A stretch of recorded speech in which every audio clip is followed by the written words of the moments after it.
समाजवादी आवाज श्रृङ्खलाको साप्ताहिक प्रस्तुतिको पहिलो दिन श्रोता तथा दर्शक आदरणीय महानुभावहरू म हार्दिक अभिवादनका साथ म आफ्नो विषयलाई सुरु गर्न चाहन्छु।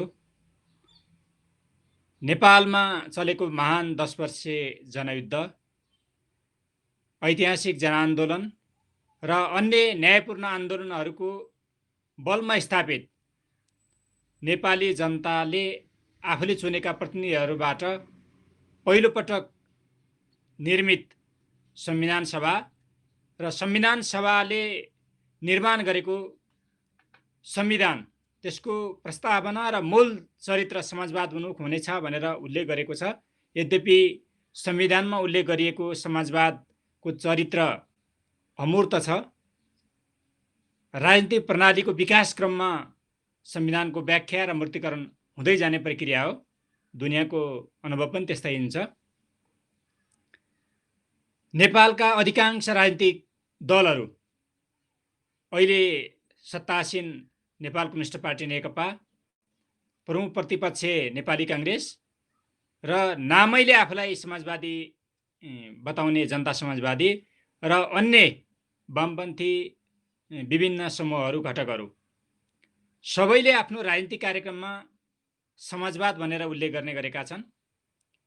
र समाजवादको चरित्र कस्तो हुनुपर्छ, समाजवाद कस्तो खाले हुनुपर्छ, समाजवादका अन्तर्राष्ट्रिय अनुभवहरू के छन् प्रयोगका सन्दर्भमा सफल र असफल, र नेपालको नेपाली समाजको आवश्यकता अनुसारको समाजवाद कस्तो हुनुपर्ला भन्ने बारेमा कमै बहस विमर्श र छलफल हुने गरेको छ। नेपालको राजनीतिक कार्यक्रमको प्रथम कार्यसूचीमा आज समाजवाद आइपुगेको छ। समाजवादले आजको राजनीतिक प्रणालीको मूल चरित्रलाई ग्रहण गरेको छ र यही मूल चरित्रमा हाम्रो कम बहस हुने गरेको छ। यो अभावलाई समाधान गर्ने उद्देश्यले हामी लामो समयदेखि विभिन्न माध्यमहरू मार्फत समाजवादका बारेमा बहस सञ्चालन गर्दै आइरहेका छौँ र आजको श्रृङ्खला हामीले समाजवादी आवाजको पहिलो श्रृङ्खलाको रूपमा साप्ताहिक कार्यक्रमलाई अगाडि बढाएका छौँ। यसरी नै विश्व राजनीतिक प्रणालीको रूपमा अहिले कोरोना महामारी छ। यो महामारी मान्छेले प्रकृतिसँग गर्न नजानेको अथवा गलत ढङ्गले गरेको व्यवहारबाट सृजित समस्या हो र आज 8.25 अरब मान्छे एकैचोटि एउटा भाइरसबाट प्रभावित छ। हाम्रो राजनीतिक प्रणाली, आर्थिक प्रणाली, सांस्कृतिक प्रणाली र समग्र जनजीवन एउटा भाइरसको कारणले गर्दाखेरि झन्डै झन्डै अवरुद्ध अवस्थामा छ। र अहिले विश्वमा हामीले अवलम्बन गरेको प्रणाली नव उदारवादी पुँजीवादी प्रणाली भूमण्डलीकृत साम्राज्यवादको रूपमा अभिव्यक्त भएको छ र यो प्रणाली हामीले जो लागू गरिरहेका छौँ यसले भयानक सङ्कटहरू हाम्रा अगाडि उभ्याएको छ। धनी र गरिबका बीचमा यस्तो असमानताको खाडल योभन्दा अगाडिको मानव जातिले कहिले पनि बेहोरेको थिएन। केही मुठ्ठीभर मान्छेहरूको बीचमा, आधा सयभन्दा कम मान्छेहरूको बीचमा जति सम्पत्ति छ, यो पृथ्वीमा रहेका 8.25 अरब मान्छेको 50% त्यति नै सम्पत्ति छ।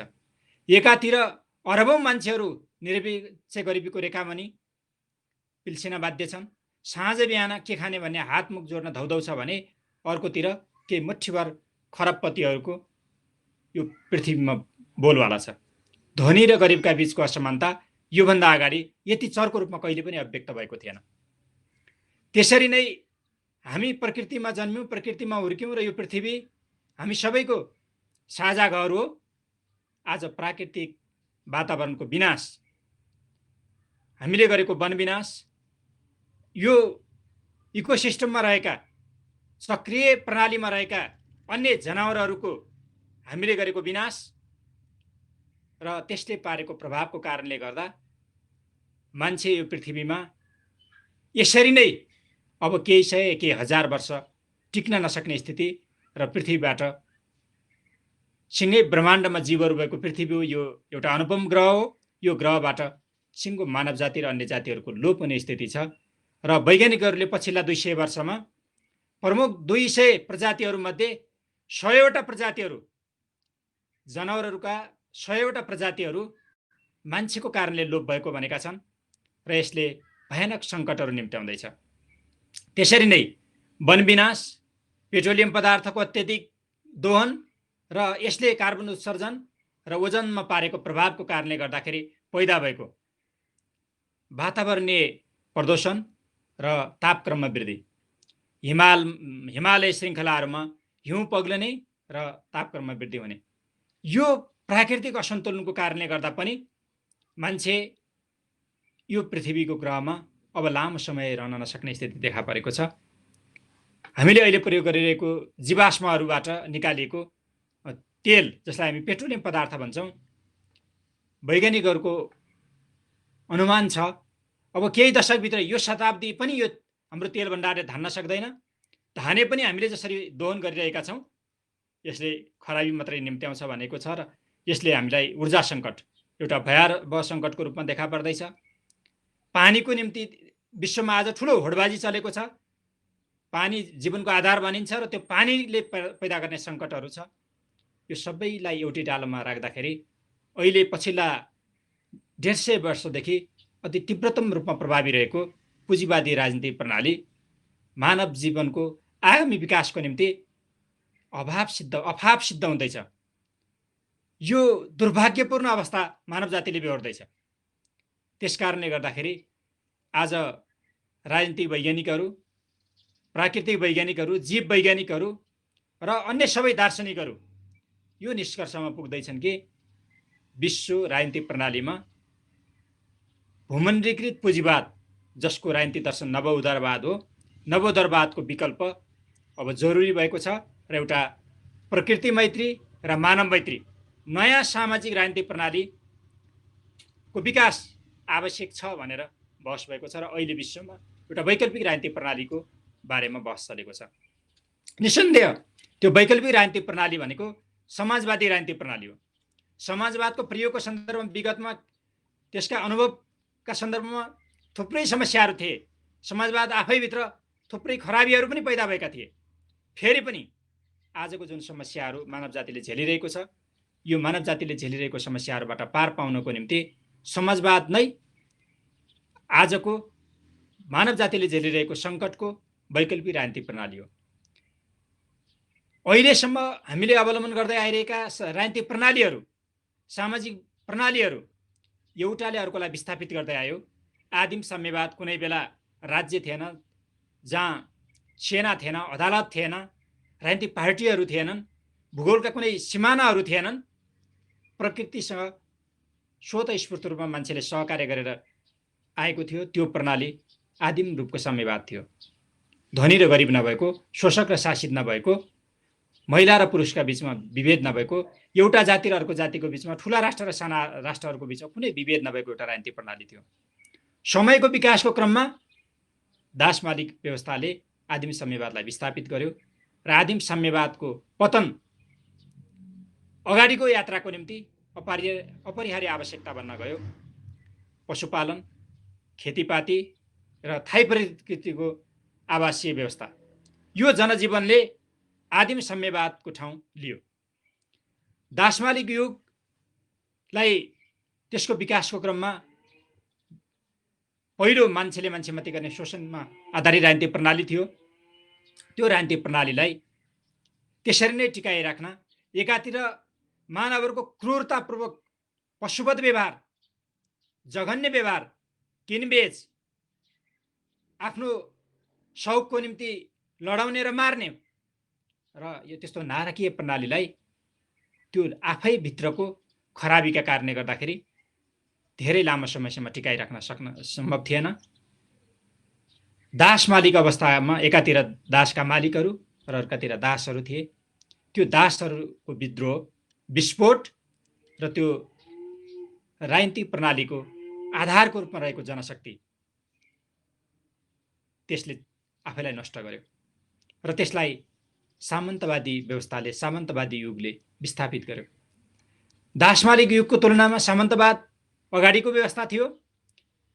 हिजोका दास मालिकहरू जमिनका मालिकहरू भए र हिजोका दासहरू भूदासमा जमिनका दासहरूमा रूपान्तरण भए। शोषणको रूप बदलियो। मान्छेमाथि देखावटी रूपमा भएको क्रूरता र किनबेचको प्रथाको अन्त्य भयो। दास उन्मूलनहरू भए तर शोषणका रूपहरू कायमै रह्यो। त्यो आफैभित्र भूदासहरूको, खास गरी एकातिर किसानहरू भूदासहरू र अर्कोतिर जमिनदारहरूको दुई वर्गमा विभाजित, मूलतः दुई वर्गमा विभाजित रहेको त्यो प्रणाली त्यसरी टिक्न सम्भव थिएन। भूदासहरूको विद्रोह, किसानहरूको विद्रोह, ठुल्ठुला युद्धहरू र रक्तपातपूर्ण स्थितिमा त्यो आफैभित्रको त्यो राजनीतिक प्रणाली, नयाँ राजनीतिक प्रणाली पुँजीवादले विस्थापित गर्यो। ठुलो रक्तपातपूर्ण युद्धपछि किसानहरूको ठाउँ सहरिया मजदुरहरूले लिए र जमिनदारहरूको ठाउँ पुँजीपति वर्गले लियो।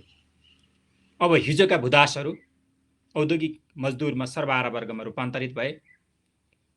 शोषणको रूप बदलियो तर शोषण कायम रह्यो। पुँजीवादले आफूलाई नाफा कमाउने धुनमा एकातिर मजदुरहरूको, श्रमजीवी वर्गको अत्यधिक शोषण, अर्कोतिर संसारमा भएका हर वस्तुहरूलाई किनबेचको वस्तुमा रूपान्तरण गर्यो। हामीले प्रयोग गरेका प्राकृतिक साधन स्रोतहरू र हामीले उत्पादन गरेका मानव निर्मित साधन स्रोतहरू सबैलाई नाफा कमाउने वस्तुमा रूपान्तरण गर्यो र त्यो वस्तु उत्पादन गर्ने मान्छे स्वयंलाई पनि नाफा कमाउने वस्तुमा रूपान्तरण गर्यो।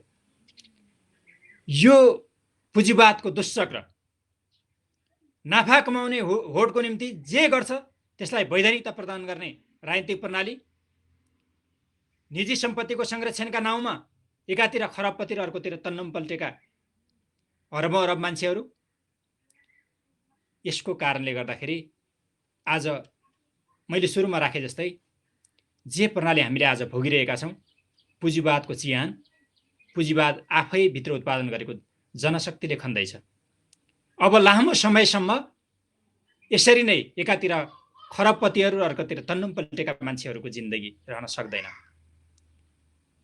यो पुँजीवाद अरू कसैको कारणले नभई पुँजीवाद आफैले पैदा गरेको संरचनाको कारणले गर्दाखेरि, त्यो संरचना भनेको पुँजीवादले वस्तु उत्पादन गर्छ सामाजिक श्रम विभाजनको आधारमा। वस्तु उत्पादन गर्नका निम्ति अन्तर्राष्ट्रिय स्तरको श्रम विभाजन भएको छ। संसारभरका मानव जाति श्रमजीवीहरू वस्तु उत्पादन गर्न लाग्छन्। उत्पादनको चरित्र सामाजिक छ र त्यो वस्तुमाथिको स्वामित्व, त्यो वस्तुहरूमाथिको नियन्त्रण निजी प्रकृतिको छ। यही नै पुँजीवादको आधारभूत अन्तर्विरोध हो। यही नै पुँजीवादको सबभन्दा खराबी हो। वस्तु उत्पादन गर्दा सबैले मिलेर गर्नुपर्ने, तर त्यसको मूल स्वामित्व, नाफा कमाउने काम चाहिँ मुठ्ठीभर मान्छेहरूले, केही राज्यले, राज्यसँग मिलेका बहुराष्ट्रिय कम्पनीहरूले, तिनको संरक्षण प्राप्त गरेका केही मुठ्ठीभर मान्छेहरूले गर्ने। यही प्रणालीको कारणले गर्दा आज पुँजीवाद भयानक ठुलो सङ्कटको दलदलमा फँसेको छ। अब यसको समाधान कसरी गर्ने? एउटा समाधान त के हो भने वस्तु उत्पादन पनि सामाजिक तरिकाले गर्ने र त्यसको उपभोग र स्वामित्व पनि सामाजिक तरिकाले गर्ने। त्यसको अर्को तरिका हो वस्तु उत्पादन पनि निजी तरिकाले गर्ने र त्यसको उपभोग र स्वामित्व पनि निजी तरिकाले गर्ने। हामीले यो दुईटा प्रणालीहरूमध्ये पछिल्लो प्रणाली अवलम्बन गर्न सक्दैनौँ। अहिले हामी भौतिक साधन स्रोतको दृष्टिले, हामीले बनाएका संरचनाको दृष्टिले, हाम्रो चेतना स्तरको दृष्टिले हामी आज अन्तर्राष्ट्रियकरण भएका छौँ, विश्वव्यापीकरण भएका छौँ र हाम्रो बाँच्ने तरिकाको हिसाबले हेर्दाखेरि हामी एकअर्कामा ग्लोबल विश्वमा अन्तर्निर्भर भएका छौँ। अब यो प्रणालीलाई हामी आदिम प्रणालीमा रूपान्तरण गरेर हामी जान सक्दैनौँ। हामी पछाडि इतिहासको पाङ्ग्रालाई फर्काउन सक्दैनौँ। हाम्रो नियत जेसुकै भए तापनि समाजको गति सतत परिवर्तनशील हुन्छ र अगाडि मात्रै बढ्छ। यो वैज्ञानिक नियमका आधारमा अबको समाधान भनेको उत्पादनमा सामाजिकरण पहिले नै भइसकेको छ। यो पुँजीवादको देन हो। पुँजीवादको मूल विशेषता भनेकै अन्तर्राष्ट्रिय स्तरको श्रम विभाजन गर्ने र वस्तु उत्पादन गर्ने हो र अब पुँजीवादको सबभन्दा खराबी त्यसमाथिको निजी नियन्त्रण हो। त्यो निजी नियन्त्रणलाई समाप्त गर्ने र त्यसको स्वामित्व पनि सार्वजनिक गर्ने, सामूहिक गर्ने हो त्यही उत्पादनमा सार्वजनिकरण र स्वामित्वमा पनि सार्वजनिकरण, यो राजनीतिक प्रणालीको नाम नै समाजवाद हो। समाजवादका बारेमा धेरै थरी चर्चाहरू अन्तर्राष्ट्रिय जगतमा पनि हुने गरेका छन् र नेपालमा पनि हुने गरेका छन्। सबभन्दा पहिला थोमस मोरले जुन समाजको परिकल्पना गरेका थिए, उनले परिकल्पना गरेको समाजलाई काल्पनिक समाजवाद भनियो। काल्पनिक समाजवादको खासमा त्यसलाई दुईटा अर्थ हुन्छ। एउटा नोहेर कहीँ पनि छैन, एउटा कल्पना गरिएको मात्रै हो भन्ने, र त्योभन्दा पनि अझ बढी काल्पनिक समाजवाद भनेको एउटा सुन्दर समाज व्यवस्था जहाँ मानवले मानवमाथि मानव मैत्री व्यवहार गरोस्, उत्पीडन र थिचोमिचोमा शोषणमा आधारित समाज स्थापित नहोस् भन्ने मनसायले कल्पना गरिएको राजनीतिक प्रणाली थियो। एउटा समाजवादको ढाँचा। अर्को समाजवादको ढाँचा के थियो भने लोकतान्त्रिक समाजवाद।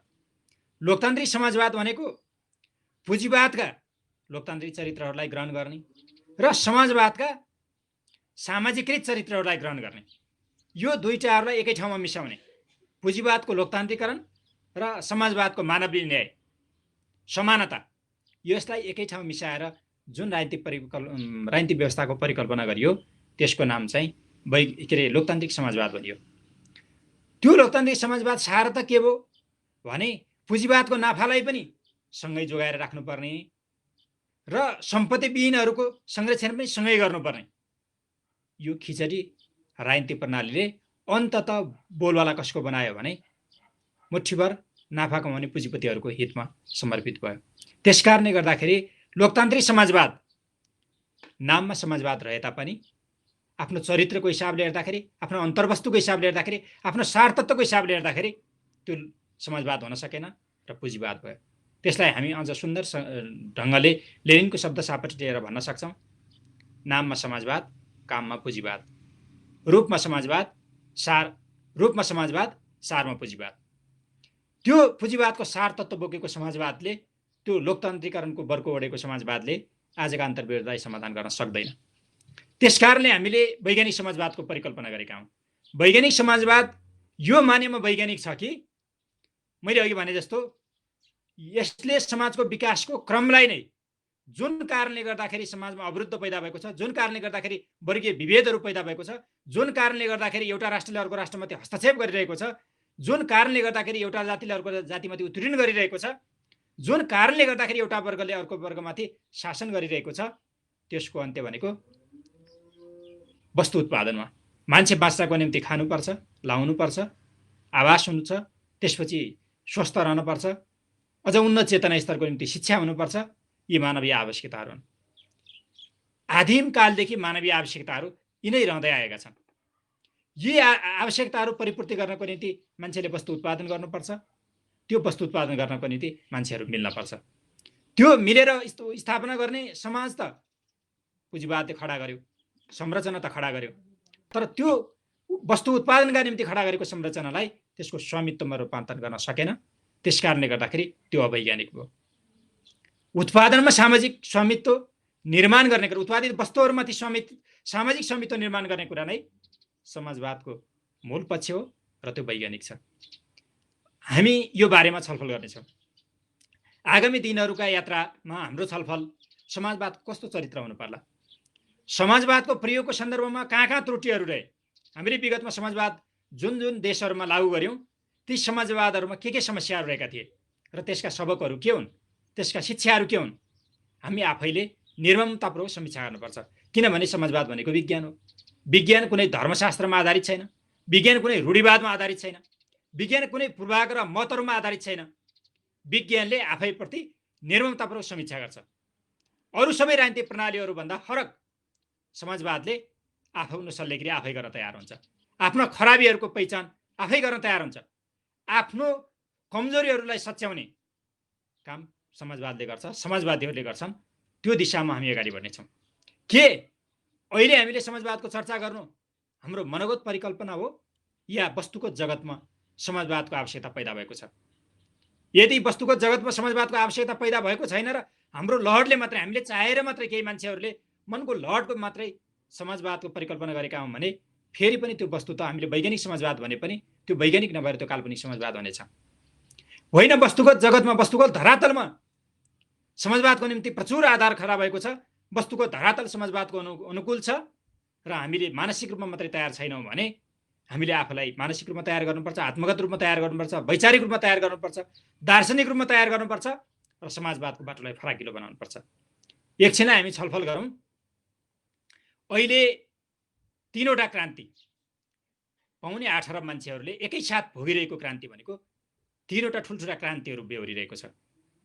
यी क्रान्तिका उपलब्धिहरूलाई मानव जातिले भोग गरिरहेको छ। पहिलो हो सूचना प्रविधिमा आएको क्रान्ति। अहिले हामी एकैचोटि जसरी हामी आज अनलाइन क्लासहरू चलाउन सक्ने अवस्थामा छौँ, हाम्रा विचारहरूलाई हामी संसारभरि छरिएका जनसमुदायको बिचमा सम्प्रेषण गर्न सक्ने अवस्थामा छौँ। यो सूचना प्रविधिमा आएको अभूतपूर्व क्रान्ति, योभन्दा पहिला कहिले पनि नभएको क्रान्ति 8.25 अरब मान्छेहरूलाई एउटै संयन्त्रले जोडेको छ, इन्टरनेटको संयन्त्रले जोडेको छ। हाम्रा बाउबाजेहरू बजेहरू कसैले पनि, हाम्रा पिता पुर्खाहरू कसैले पनि यस्तो प्रयोग गरेका थिएनन्। यो इन्टरनेटको प्रयोग गर्ने हाम्रो पहिलो पुस्ता हो। यसका सकारात्मक र नकारात्मक, सबल र दुर्बल पक्षहरूका बारेमा हामी चर्चा गरौँला, ती चर्चा हुँदै गर्ला। तर पनि 8.25 अरब मान्छेलाई एउटै साँचोमा ढालेको यो इन्टरनेटको युग आज हाम्रा सामु छ। वस्तुको धरातलको हिसाबले हेर्दाखेरि झन्डै निशुल्क रूपमा संसारभरि हामी यसो कारणले गर्दाखेरि सञ्चार गर्न सक्ने भएका छौँ, हाम्रा कुराहरूलाई आदान प्रदान गर्ने भएका छौँ। हामी भिडियोको माध्यमबाट हामी कुरा सार्वजनिक गर्छौँ, अडियोको मार्फत हामी सार्वजनिक गर्छौँ, लेखेर टेक्स्टको माध्यमबाट हामी सार्वजनिक गर्न सक्छौँ। अनेकन माध्यमबाट 1 मिनट पनि नबिताइकन संसारभरि हामी इमेल गर्न सक्ने स्थिति, इलेक्ट्रोनिक हुलाक मार्फत हामी खबरहरू पुर्याउन सक्ने स्थितिमा पुगेका छौँ र हामी सबै एउटा विशाल सामाजिक सञ्जालहरूमा जोडिन सक्ने अवस्था भएका छौँ।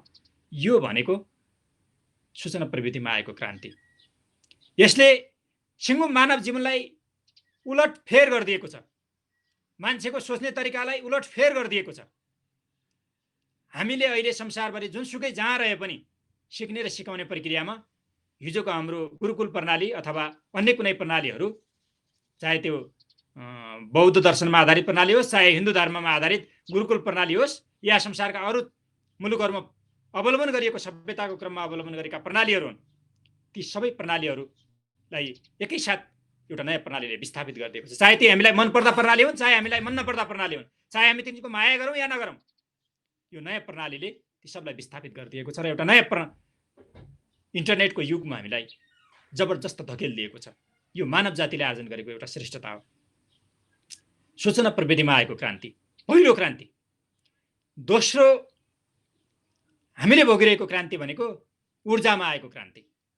ऊर्जामा आएको क्रान्तिले आज हिजो मान्छेले हातैले मानवीय श्रम प्रयोग गरेर जुन वस्तुहरू उत्पादन गर्थ्यो, त्यो वस्तु उत्पादन गर्नका निम्ति कठोरतम मेहनतहरू गर्थ्यो। उदाहरणको निम्ति हामीले मिस्रका पिरामिडहरू अथवा चिनिया पर्खाल या अरू कुनै मानवले खडा गरेका सभ्यताहरू भन्न सक्छौँ, जहाँ लाखौँ लाख मान्छेहरूले सयौँ वर्ष र कयौँ संरचना त हजारौँ वर्ष लगाएर खडा गरेका थिए। आज त्यस्ता संरचनाहरू यो ऊर्जामा आएको अभूतपूर्व क्रान्तिले हामीले अत्याधुनिक ठुल्ठुला मेसिनहरूको प्रयोग गरेर, ठुल्ठुला इलेक्ट्रोनिक साधनहरूको प्रयोग गरेर छिनभरमै गरिदिन सक्ने अवस्थामा पुगेका छौँ। अर्को अर्थमा मेसिनले मान्छेलाई विस्थापित गरिदिने। हिजो हामीले हलीले, गोरुले, अरू हातले खनेर जोत्ने खेतहरू आज ट्र्याक्टर ठुल्ठुला मेसिनहरूले छिनभरमै जोत्न सक्ने भएका छौँ। हिजो मान्छेले लगाउने बालीहरूलाई आज मेसिनले लगाउने र काट्ने छिनभरमै गर्न सक्ने भएको छ। हिजो मान्छेले खन्ने पहाडहरूलाई आज डोजरले छिनभरमै खन्न सक्ने भएको छ। यो ऊर्जामा आएको क्रान्तिले मान्छेको जनजीवनमा ठुलो चमत्कारिक परिवर्तन ल्याइदिएको छ। हिजो मान्छे जसरी बाँचेको थियो, जसरी जिउने गर्थ्यो, जो उत्पादनका साधनहरू जसरी प्राप्त गर्ने गर्थ्यो, आज त्यसरी प्राप्त गर्दैन। पदार्थलाई ऊर्जामा रूपान्तरण गर्नमा मानव जातिले हासिल गरेको अभूतपूर्व सफलता यो दोस्रो क्रान्ति हो। हामीले तल जीवाश्मबाट प्राप्त गरेका साधनहरूलाई, पदार्थलाई ऊर्जामा रूपान्तरण गरेका छौँ। हावाबाट बिजुली उत्पादन गरेर हामीले त्यसलाई ऊर्जामा रूपान्तरण गरेका छौँ। पानीलाई हामीले ऊर्जामा विद्युतीय गृह मार्फत ऊर्जामा रूपान्तरण गरेका छौँ। विद्युत चुम्बकीय वस्तुहरू मार्फत हामीले ऊर्जालाई रूपान्तरण गरेका छौँ, अथवा अत्याधुनिक आधुनिक विभिन्न ऊर्जा स्टेसनहरू मार्फत हामीले ऊर्जाको प्रयोगहरू गरेका छौँ। र अनन्त स्रोतहरू, ऊर्जाका अनन्त स्रोतहरूका बारेमा वैज्ञानिकहरूले हामीलाई सूत्रहरू दिएका छन् र त्यो दिशामा मानव जाति अगाडि बढेको छ।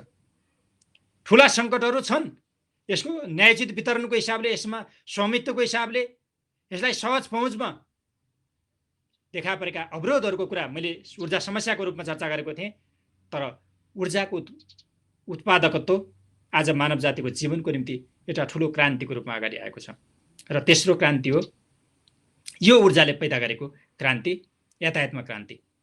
आज जेट विमानबाट यो पृथ्वीका 48 घण्टामा यो पृथ्वीलाई एक चक्कर लगाउन सक्ने मान्छे भएको छ, जबकि क्रिस्टोफर कोलम्बसहरूले अमेरिकामा युरोपबाट पाइला टेक्नु अघि विश्व मानचित्रमा 2वटा महादेशहरूको नक्सै खाली थियो। त्यो महादेश छ भन्ने कुरा स्वयं क्रिस्टोफर कोलम्बसको टिमलाई पनि थाहा थिएन। तर आज हामी 48 घण्टामा यो पृथ्वीको एक चक्कर लगाउन सक्ने ठाउँमा छौँ। संसारको जुनसुकै कुनामा उत्पादित वस्तु त्यो हजार मेट्रिक टन सजिलै एउटा कुनाबाट अर्को कुनामा सप्लाई गर्न सक्ने अवस्थामा छौँ। संसारका करोडौँ मान्छेहरू एउटा कुनाबाट अर्को कुनामा सजिलै यात्रा गर्न सक्ने अवस्थामा भएका छौँ। चाहे वस्तुको कुरा होस्, चाहे सेवाको कुरा होस्, चाहे मानवीय आवागमनलाई सहज बनाउने कुरा होस्, यातायातमा आएको क्रान्ति।